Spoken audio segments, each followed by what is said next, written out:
মানে আমি যদি কোনো সময় ঘরের বাইরে থাকি, আমার বাবা একবার ফোন করবে, স্বাভাবিক আমি ফোনের কাছে নেই বলে আমি ফোনটা ধরিনি, কিন্তু ও থামবেনি। ও কি করবে, 5 মিনিট 10 মিনিট এইরকমই করবেনি বাবা।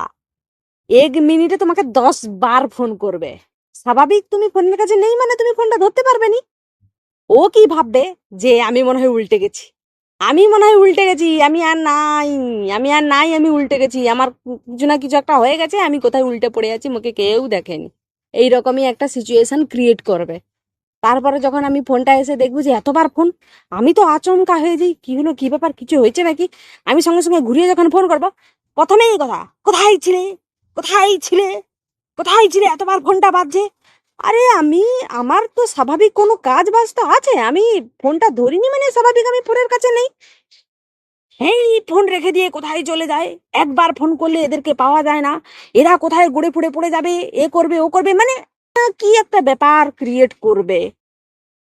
মানে আমি এটা বুঝাতে পারিনি। আরে একবারে ফোনটা ধরিনি, যখন তুমি 5 মিনিট পরে ফোন করো, তুমি 10 মিনিট পরে ফোন করো, তারপরে যদি না দেখো যে এখনো পর্যন্ত ফোনটা ধরিনি, তখন হয়তো এইসব কথা ঠিক আছে।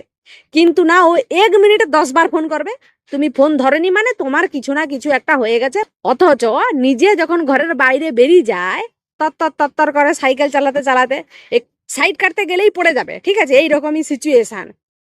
তবুও ঠিক আছে, কারণ সে যদি পড়েও যায়, তার চিনা জানা অনেক লোক আছে, সে খবর দিতে পারবে, সে তাকে হাসপাতালে নিয়ে যেতে পারবে। কিন্তু আমরা হচ্ছে ভজা, আমরা কোনো কারমের নাই, আমাদের যদি কিছু হয়ে যায় আমরা একদম শেষ।